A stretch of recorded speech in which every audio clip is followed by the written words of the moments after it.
আমরা এই মুহূর্তে কোথায় আছি বলো তো? সবজি বাজারে এইদিকে। সবজি বাজারের এইদিকে। এখন কথা হলো আমরা সবজি বাজারে আসি দেখি যে কোনো সবজির দোকানপাট নাই, দুই একটা আছে। হ্যাঁ, তো দুই একটা আছে। তো আমরা এখন দেখব যে এই সবজি হাটিতে এখন সস্তা কী পাওয়া যায়, যেহেতু শেষ সময়। হ্যাঁ, শেষ সময় নাকি সস্তা বাজার পাওয়া যায় সাতাম। হ্যাঁ, এই সস্তা বাজার বলে শেষ সময় বলে সস্তা বাজার। ভাই শেষ সময় বলে সস্তা হয় বলে দাম। এলে পেঁয়াজের দাম কত? 20 টাকা কেজি। আর যদি 5 কেজি নেওয়া যায় তাও একই।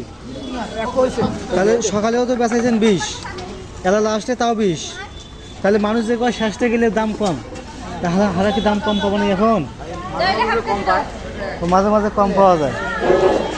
আমরা জানি যে বাজারের শেষে গেলে দাম একটু কম হয়।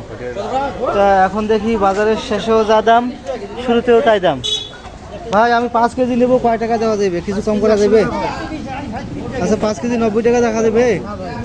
দেখো এসা দাম। এখন কি পেঁয়াজ 5 কেজি নেওয়া যায়? হ্যাঁ, পেঁয়াজ তো লাগেই। হ্যাঁ ভাই 5 কেজি দেন, সুন্দর দেখিয়ে বাছি বুঝি দেন। হ্যাঁ, ওই বেশি বড় দিয়ে না ভাই, মিডিয়াম সাইজটা দিয়ে। মিডিয়াম সাইজ বড়গুলো সব উঠে ফেলেন, বড়গুলো সব উঠে ফেলেন আপনি। হ্যাঁ, মিডিয়াম সাইজটা দিয়ে। হ্যাঁ 5 কেজি দেন। আচ্ছা দাম। তাহলে পেঁয়াজ নিলাম কত? 100 টাকা পাল্লা, মানে 20 টাকা কেজি। আমাদের পার্বতীপুরের বাজার। হ্যাঁ ঠিক আছে, এইদিকে তাকাও। তুমি দেখবে না এইখানে আমাদের এই যে তোমার দর্শক দেখতেছে তো। হ্যাঁ ঠিক আছে, টাটা দাও। আর ফলো দাও, তাহলে শেয়ার করো। হ্যাঁ ঠিক।